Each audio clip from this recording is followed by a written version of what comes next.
Movie की शुरुआत में हमें दिखाया जाता है कि 1945 और 1962 के बीच में यूनाइटेड स्टेट ने कुछ न्यूक्लियर टेस्ट किए थे, जिसकी वजह से वहां के लोगों में बहुत सारे जेनेटिक्स चेंज आए। मगर आज तक गवर्नमेंट लोगों में वे इन बदलाव को इग्नोर कर रही है। अब हम न्यू मैक्सिको डेजर्ट को देखते हैं, जहाँ पर कुछ वैज्ञानिक छानबीन कर रहे हैं। तभी अचानक उनके सामने एक खून से लथपथ आदमी आकर गिरता है, जो उनसे मदद मांग रहा है। मगर वैज्ञानिक हालात को समझते उससे पहले उन्हें एक म्यूटेंट मार देता है और उनके डेड बॉडीज को ट्रक के पीछे बांधकर वहां से चला जाता है। दरअसल ये वही म्यूटेंट होते हैं जो न्यूक्लियर टेस्ट की वजह से हुए जेनेटिक्स चेंज से पैदा हुए हैं। अब हम एक गैस स्टेशन को देखते हैं जिसका ऑनर सो रहा है। तभी उसे बाहर की तरफ कुछ आवाजें सुनाई देती हैं। वो अपनी गन लेकर बाहर आता है और रूबी नाम की किसी लड़की को पुकारता है। वो उसे चारों ओर ढूंढता है लेकिन उसे कोई नहीं मिलता है, इसलिए वो अब वापस स्टेशन आता है। तभी उसे दरवाजे पर एक बैग पड़ा हुआ मिलता है। उस बैग को देखकर वो आदमी, जिसका नाम जेब है, चिल्लाते हुए कहता है कि अब सब कुछ खत्म हो चुका है, मैं अब तुम्हारी मदद नहीं कर सकता। थोड़ी देर बाद वो दोबारा बाहर आकर उस बैग को अंदर ले जाता है। उस समय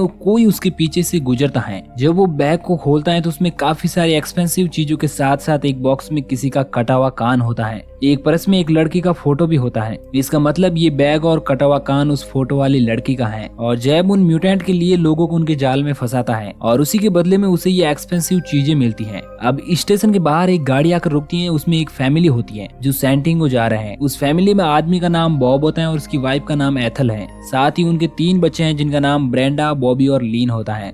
लीन का हस्बैंड भी साथ में होता है जिनकी एक छोटी बच्ची कैथरीन है। इन सभी के साथ 2 जर्मन डॉग ब्यूटी और बीस्ट भी होते हैं। गैस स्टेशन से फ्यूल भरवाने के बाद जब वो आगे निकल रहे थे तभी जैब उन्हें एक शॉर्ट रास्ते के बारे में बताता है जो कि पहाड़ियों के बीच में से जाता है। मगर मैप में उस सड़क का कोई जिक्र नहीं होता है। टाइम बचाने के चक्कर में वो लोग उस रास्ते की ओर निकल जाते हैं। कुछ दूर आगे जाने पर रास्ते पर लगे लोहे के कांटों की वजह से उनकी गाड़ी पंचर हो जाती है और वो पत्थर से जा टकराती हैं, जिसकी वजह से वो दोनों डॉग वहां से भाग जाते हैं। बॉबी उनको लाने के लिए उनके पीछे जाता है। बॉब कहता है कि शायद ज्यादा गर्मी की वजह से उनकी गाड़ी का टायर पंचर हुआ है, मगर हकीकत कुछ और होती है। वो इलाका पूरी तरह से सुनसान होता है जहाँ पर दूर दूर तक कोई इंसान नहीं दिख रहा है। जब बॉबी अपने डॉग को लाता है तो कोई उसे छिपकर चेस कर रहा होता है। अब उन्हें वहाँ से निकलने की कोई उम्मीद नजर नहीं आती है। तब बॉब कहता है कि मैं यहाँ से पैदल चलकर उस गैस स्टेशन तक जाऊंगा और वहाँ से मदद मिलने के बाद हम आगे निकल जाएंगे। बॉब एक गन खुद ले लेता है और दूसरी डग को देता है, मगर वो गन लेने से इनकार कर देता है, इसलिए वो गन बॉबी रख लेता है। बॉब वहाँ से निकल जाता है और बाकी सभी वहीं पर रुक जाते हैं। जब ब्रेंडा ट्रेलर का दरवाजा खोलती है तो ब्यूटी डॉग वहां से भाग जाता है। बॉबी उसे लाने के लिए पीछे पीछे दौड़ता है और इस तरह वो वहां से काफी दूर पहुंच जाता है, जहां पर उसे खून के कुछ निशान मिलते हैं, जिन्हें फॉलो करने पर उसे सामने ही ब्यूटी मरा हुआ मिलता है। ये देखकर वो काफी डर जाता है और वहां से भागने लगता है। तभी अचानक से वो एक खाई में गिर जाता है और बेहोश हो जाता है। उस समय एक डिफॉर्म लड़की उसके पास आकर बैठती है। वो रूबी होती है जिसे जैब ढूंढ रहा था। रूबी दूसरे म्यूटेंट से बिल्कुल अलग होती है। वो बॉबी को अपने भाई गोगल से बचाना चाहती हैं, जो कि ऊपर बैठा हुआ ब्यूटी का पैर खा रहा है। दूसरी ओर डग चलते हुए एक ऐसी जगह पर पहुंचता है जहां पर बहुत सारी गाड़ियां होती हैं, लेकिन उनमें से कोई भी चालू होने की कंडीशन में नहीं थी। वहीं बॉब को गैस स्टेशन पहुंचने में काफी टाइम लगता है, जिसकी वजह से वो रात को वहां पर पहुंचता है। वो जैब को ढूंढने के लिए अंदर जाता है जहां पर उसे वहीं कटा हुआ कान मिलता है। साथ ही वहां पर बहुत सारे पेपर कट्स होते हैं, जिन्हें देखकर बॉब समझ जाता है कि यहाँ पर एक्चुअली में चल क्या रहा है। इसलिए वो बाहर खड़ी गाड़ी की ओर भागता है। तब उसे जैब दिखाई देता है। वो उसके पास जाकर अपनी गन जैब पर तान देता है, मगर तभी जैब खुद ही अपनी गन से सुसाइड कर लेता है। ये देखकर बॉब काफी डर जाता है और भागते हुए गाड़ी में बैठता है, मगर उसी गाड़ी में एक म्यूटेंट होता है जो बॉब को पीट पीट कर घायल कर देता है और उसे लेकर वहां से निकल जाता है। दूसरी ओर बॉबी अभी भी बेहोश है, इसलिए ब्रेंडा उसे ढूंढने के लिए वहां से निकल जाती है। रूबी अभी उसके पास बैठी हुई है। तभी उसे ब्रेंडा की आवाज सुनी देती है, इसलिए वो वहां से भाग जाती है। ब्रेंडा बॉबी को वापस ट्रेलर में ले आती है, जहां पर बॉबी उनको कुछ भी नहीं बताता है। तभी ट्रेलर के बाहर कुछ हलचल होती है। बॉबी उन सभी को अंदर ही रहने को कहता है और खुद गन लेकर बाहर जाता है।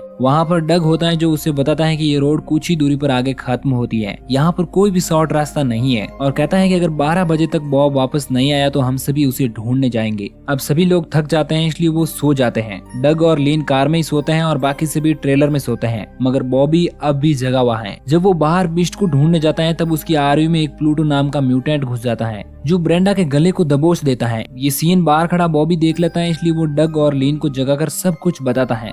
वो दोनों बाहर आते तभी उन्हें किसी के चिल्लाने की आवाज आती है। वो आवाज बॉब की होती है जो कि उनसे कुछ ही दूरी पर आग से झुलस रहा है। वो उसे बचाने के लिए दौड़ते हैं, तभी एक और म्यूटेंट उनकी आरओ में घुस जाता है। बॉब जलकर मर जाता है और वो सभी चाहकर भी कुछ नहीं कर पाते हैं। तभी लीन को ब्रेंडा के चिल्लाने की आवाज आती है, जिसे सुनकर वो आरवी में वापस आती है। उस समय लिजर्ड नाम का एक म्यूटेंट उसकी बच्ची को उठाए हुए खड़ा होता है, जो कि अब उसे गन पॉइंट करके लीन के साथ बदतमीजी करने की कोशिश करता है। तभी एथल लीन को बचाने के लिए लिजर्ड पर हमला करती है, मगर तब तक वो उसे शूट कर देता है। गोली की आवाज सुनकर बॉबी और डग भी गाड़ी की ओर दौड़ते हैं। अब लिजर्ड ब्रेंडा की ओर गन तान देता है, लेकिन तभी लीन उसके पैर में एक स्क्रू घुसा देती है और वो उसे भी मार देता है। अब वो ब्रेंडा को लेकर वहाँ से निकल जाता है, लेकिन तभी डग और बॉबी दौड़ते हुए वहाँ पर आ जाते हैं, इसलिए वो उसे छोड़कर वहाँ से भाग जाता है। वो दोनों देखते हैं कि लीन मर चुके हैं, लेकिन एथल अभी जिंदा होती है, जो उनके सामने ही अपना दम तोड़ देती है। डग की बेटी भी वहाँ से गायब होती हैं, जिन्हें वो म्यूटेंट ले गए थे।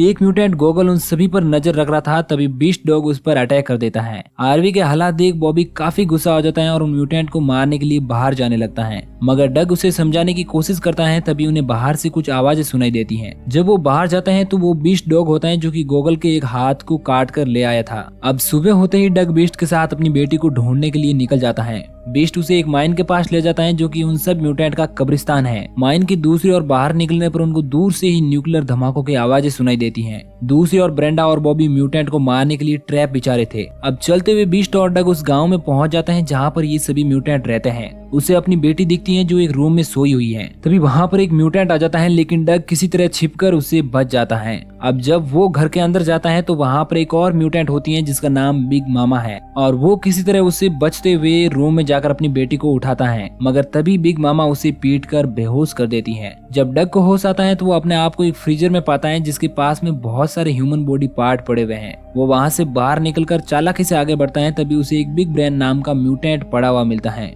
जो डग को बताता है कि यहाँ पर बहुत ज्यादा न्यूक्लियर बमबारी की हाई रेडिएशन से हम सभी डिफॉर्म्ड हो गए और हम सभी को सिटी से बाहर निकाल दिया गया, इसलिए हम यहाँ पर आकर माइंस में छिप गए। डग उसे अपनी बेटी के बारे में पूछता है, मगर वो उसे कुछ भी नहीं बताता है। तभी वहाँ पर प्लूटो आकर डग पर अटैक कर देता है। हमले में वो उसकी 2 उंगलियां काट देता है, मगर किसी तरह डग उसे मार देता है। तभी उसे बाहर से एक म्यूटेंट उसकी और गन लिए हुए आते दिखाई देता है। डग वहाँ पर छिप जाता है और उसके आने पर उसे भी कुल्हाड़ी से मार देता है। अब बिग ब्रेन रेडियो पर एक म्यूटेंट को ऑर्डर देता है कि वो डग की बेटी को मार दे। तभी बीस्ट पीछे से आकर बिग ब्रेन को मार देता है। अब डग सभी रूम्स में अपनी बेटी को ढूंढता है, जहाँ पर उसे कई सारे डिफॉर्म्ड बच्चे मिलते हैं, जो उन्हीं म्यूटेंट के होते हैं। दूसरी ओर लिजर्ड डग की बेटी को मारने लगता है, तभी वो देखता है कि चादर के नीचे तो एक सुअर है। दरअसल उस बच्ची को रूबी लेकर वहाँ से भाग गई थी। वहीं दूसरी ओर गाड़ी में से एथल की डेड बॉडी गायब हो जाती है, जिसे ढूंढते वक्त वो देखते हैं कि एक म्यूटेंट उसे खा रहा है, जिसका नाम जुपिटर है और वो उन सभी म्यूटेंट का पिता है। बॉबी को देखते ही जुपिटर उसे मारने के लिए उसकी ओर दौड़ता है, मगर किसी तरह बॉबी उसे अपने जाल में फंसाता है